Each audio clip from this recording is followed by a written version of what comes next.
সাবেক প্রধান বিচারপতি এবি খায়রুল হককে দেশের সবচেয়ে বড় শত্রু হিসেবে উল্লেখ করে তার দৃষ্টান্তমূলক শাস্তি দাবি করেছেন বিএনপি মহাসচিব মির্জা ফখরুল ইসলাম আলমগীর।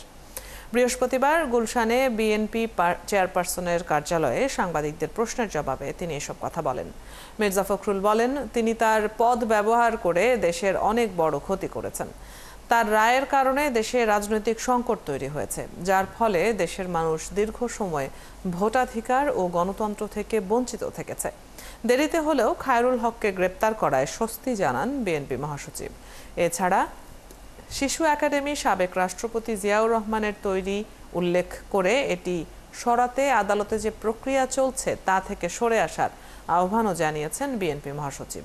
বাংলাদেশের একজন বড় শত্রু, যিনি বাংলাদেশের একটা বিশাল ক্ষতি করেছেন একটা বিরাট পদে থেকে, এবং সেই পদ থেকে তিনি বাংলাদেশের ভাগ্য নির্ধারণ করার ব্যাপারে দায়িত্ব ছিলেন।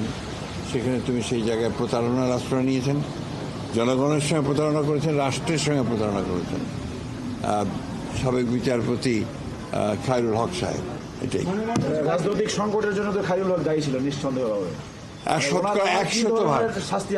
এটা তো আমার বলা ঠিক হবে না, কারণ এটা আইনগতভাবে যে বিধানগুলো আছে সেই বিধানগুলো দেখে তাকে সেই প্রসিকিউট করে তার সেই বিধান নিশ্চিত করতে হবে। তবে দৃষ্টান্তমূলক শাস্তি হওয়া উচিত, যাতে ভবিষ্যতে কেউ ওই জায়গাটাতে বসে আর সেই জায়গার ব্যবহার করে রাষ্ট্রের ক্ষতি করতে না পারে।